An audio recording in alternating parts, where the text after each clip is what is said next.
Hello everyone, जय हिंद। स्वागत है आपका अपने TNA स्टडी चैनल पे। आज मैं एक और नई वीडियो के साथ उपस्थित हूँ। इस वीडियो में मैं आप लोगों को प्रतिशत से रिलेटेड कुछ कंसेप्ट को समझाने का प्रयास करेंगे। तो वीडियो पूरा देखिएगा जिससे आपको प्रतिशत की जानकारी मिले। और वीडियो अगर अच्छा लगे तो लाइक कर दीजिएगा और चैनल को सब्सक्राइब कर लीजिएगा।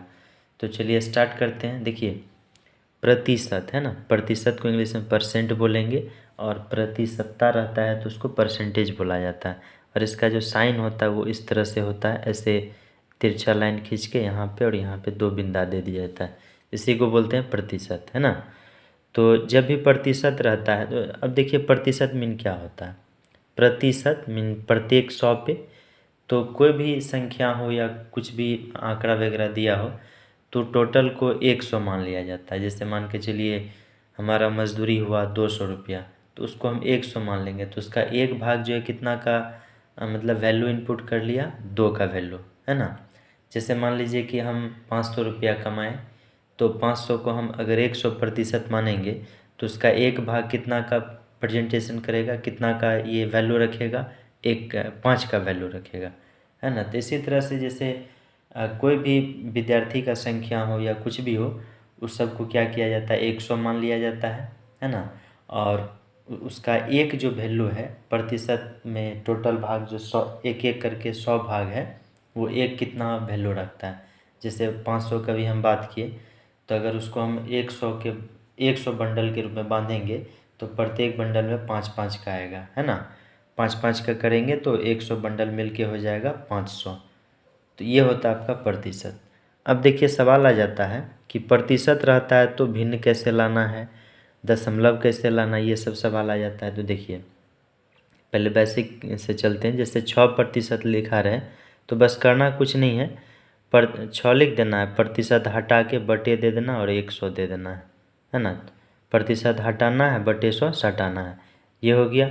अब जैसे आपका रहेगा, कभी कभी क्या रहता है, हाँ इसको आप दशमलव में भी चेंज कर सकते हैं। ये हो जाएगा आपका, अगर दशमलव में लाइएगा तो 2 अंक के बाद दशमलव मीन 0.06 हो जाएगा। अब जैसे एक और लेते हैं, मान लीजिए आपका रहेगा 56%, तो इसको हम क्या लिखेंगे, 56 लिख देंगे, बटे दे करके 100 सटा देंगे, प्रतिशत हटा के 100 सटाना नीचे में।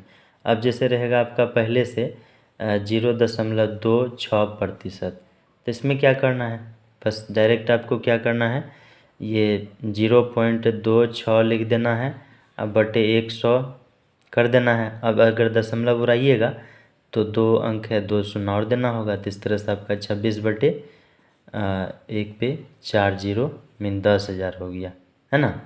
अब जैसे कभी कभी रहता है 5/4 है, इसको आप ये प्रतिशत है, इसको चेंज कीजिए। तो इसको कैसे चेंज करना है, तो 5/4 लिख देना और प्रतिशत के बदले 100 हमेशा कहाँ नीचे रहता है, और 4 यहाँ पहले से, तो इसके साथ ये गुना कर लेगा। अब कट रहा है तो कटा दीजिए, 5 एकम 5, 5 दूनी 10, 0, तो 5/80 इस तरह से हो गया। नहीं, 5 तो कट गया है ना, 1/80, 1/80 इस तरह से। तो कोई भी संख्या रहेगा प्रतिशत में दिया, उसको आप भली भांति निकाल सकते हैं। अब इसमें कुछ सवाल ऐसा आ जाता है कि मान लीजिए 400 रुपया है ना, इसका जो है 20% कितना होगा, 20% कितना होगा, ठीक है। तो करना क्या है, 400 लिख दिए, है ना। 400 का प्रतिशत हटा के क्या करना है, बटे देना है, कितना, 100। अब कटा दीजिए, 4 बेर में 400 हो गया, 20×4 = 80। मीन आपका 1% जो है ना वो 4 का वैल्यू रखा, 20% 80 का वैल्यू रखा, मीन हो गया कितना, 80 रुपया। तो इस तरह से आप प्रतिशत निकाल सकते हैं। और कभी कभी क्या होता है कि प्रतिशत से रिलेटेड कुछ सवाल दे देता है। जैसे प्रतिशत से रिलेटेड एक सवाल देख लेते हैं, दिया रहता है आपका, जैसे कि 4 का 2% जोड़ 8 का 10%, तो इसको कैसे सॉल्व करेंगे। तो 4 का 2 बटे क्या, प्रतिशत हटाना है, 100 सटाना है, अब प्लस 8 का प्रतिशत हटा के 100 सटा के, यही ना। तो चलिए अब जो है 4 का, अब ये कट है, कटा दीजिए, नहीं तो डायरेक्ट गुना कर देते हैं। ठीक है। तो चलिए आगे देखते हैं, थोड़ा सा इसको हम मिटा लेते हैं, ये समझ गए होंगे। तो यहाँ से स्टार्ट करते हैं। हाँ, ये जो आपका कितना हो गया, 4×8/100 और प्लस 80/100। तो यहाँ से बनाते हैं। अब ये लसा लेंगे तो 100 हो जाएगा, है ना। और 8 + 80, क्योंकि दोनों का तो लसा ये हर सेम है, तो ये हो गया आपका 88/100। इस तरह से आप सॉल्व कर सकते हैं, है ना। जब भी दशमलव से घबराना नहीं है, बस दशमलव को हटाना है और बटे में 100 हटाना है, बस इतना ही करना है।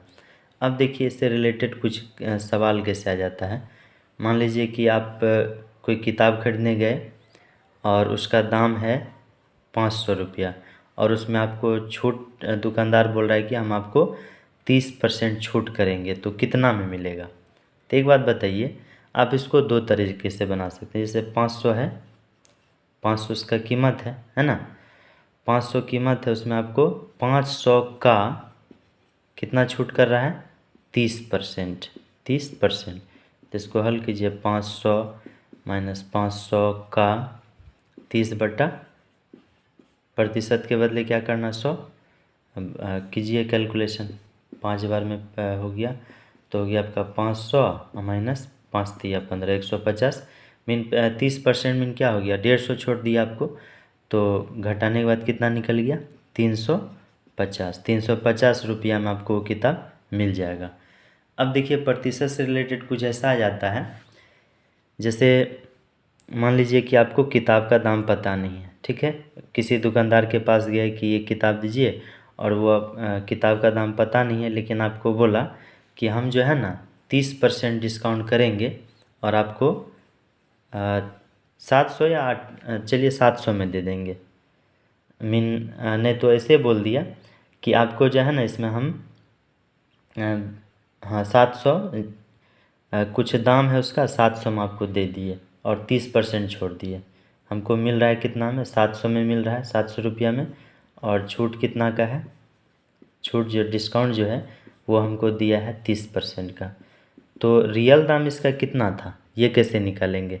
तो एक चीज़ देखिए, ये जो 30% हमको छूट किया, 100 में 30 किया तो 70 बचा। तो 70%, ये 70% के बराबर हमारा जो मूल्य अब बचा है, मीन पहले जो मूल्य था वो 100% था, और अब जो हमारा बचा है कितना, 100 में 30 छोड़ दिया है, तो वो 70% बचा है। वो कितना के बराबर है, तो 700 के बराबर है। तो चलिए 1% बराबर क्या हो जाएगा, 700 बटे, हाँ 700 बटे हो जाएगा आपका 70। अब ये कटा दीजिए, 70 से ये कट गया, बचा कितना, 10 बचा। तो 1% बराबर हो गया आपका 10। हमको तो पूरा 100% का ना वैल्यू निकालना है, तो 100% बराबर क्या हो जाएगा, 10 × 100, 100 से गुना कर दीजिए। ये हो गया आपका 1000 रुपया में, मतलब उसका दाम जो था कितना था, 1000 रुपया। अब इसी से कुछ रिलेटेड और सवाल देख लेते हैं। मान लीजिए कोई मान के चलिए अपने बेटी की शादी कर रहा है, और उसमें जो इनवाइट किए थे कुछ लोगों को, तो इनवाइट करने के क्रम में क्या हुआ कि जब उसके यहाँ भोज खाने लोग आए, तो बताते हैं कि ये जो है ना, और भोज खाने जो आए तो उसमें मात्र पता चला कि 50 व्यक्ति आए हैं। तो वह व्यक्ति बोले, कितना व्यक्ति आया है, 50 व्यक्ति आया है, टोटल व्यक्ति आया 50। तो वो जो गार्जियन है उनका पिताजी, वो बोलते हैं कि ये मात्र जो है ना 20% लोग आए हैं। कितना परसेंट, 20। तो बताइए कितने आदमी को इनवाइट किए थे, टोटल कितना आदमी आना चाहिए। तो हम जान रहे हैं, ये बता रहे हैं कि ये 20% ही लोग आए हैं, तो हम तुरंत निकाल लेंगे। 20% बराबर कितना कर देंगे, 50। 1% बराबर हो जाएगा आपका 50/20, है ना। और 100% जब करेंगे, टोटल कितना, 100% हमको चाहिए, तब 50/20 गुने कर देना है 100। तो ये आपका कट जाएगा, 20 20 पंचे 100, 5 25, 250 व्यक्ति टोटल था। कितना व्यक्ति था, 250। मीन 250 व्यक्ति टोटल 100% हुआ। तो एक व्यक्ति मीन कितना हो गया, 2.5%, 2.5% हुआ ना। नहीं, 1% बराबर हो गया 2.5 लोग, और टोटल जो है 20 बराबर हो गया कितना 50 आदमी। और यदि ये 40% होता तो 100 आदमी होता, है ना। इस तरह से 100% में कितना आदमी 250। तो कहने का मतलब टोटल 250 आदमी को इनवाइट किया था। इससे संबंधित कुछ और सवाल देख लेते हैं। जैसे मान के चलिए एक सवाल दे देगा, एक मिनट। जैसे कोई घड़ी है वो आपको 600 रुपया में मिल रहा है। हाँ, ये तो सवाल आपको बता दिए। जैसे मान के चलिए कुछ लाभ हानि वाला हिसाब दे देता है कि जैसे एक व्यापार में आपको 40 रुपया लाभ हुआ। कितना रुपया 40 रुपया। तो बोला कि ये जो है ना हम जितना पूंजी लगाए थे उसका हमको ये 20% प्राप्त हो गया है। तो टोटल कितना पूंजी हम लगाए थे, टोटल पूंजी कितना लगा था। तो इसका तुरंत आप क्या कीजिए, हम जान रहे हैं कि 20% बराबर कितना 40 रुपया। तो 1% बराबर 40/20। 100% करने के लिए इसको क्या करना 100 से गुना कर देना है। तो 20 दूनी 40 बराबर 200। 200 रुपया में इन्वेस्ट किए और इसमें हमको 40 रुपया लाभ आ गया। तो हम 240 का बेचे और इन्वेस्ट हमारा कितना था 200 रुपया। तो इस तरह से आप प्रतिशत का कोई भी सवाल बना सकते हैं, है ना। तो उम्मीद है प्रतिशत समझ में आया होगा। और इसमें अगर कहीं भी किसी भी तरह का कन्फ्यूजन हो तो प्लीज़ हमें कमेंट करके बताएं, हम इसका दूसरा पार्ट भी बना देंगे। और वीडियो अगर अच्छा लगा तो वीडियो को लाइक कर दें। हमारे चैनल पे नए हैं तो चैनल को सब्सक्राइब कर दें। सब्सक्राइब करके इसकी सदस्यता ले लें। और सदस्यता लेने में कोई चार्ज नहीं लगता है ना। तो चलिए मिलते हैं फिर अगले वीडियो में। जय हिंद।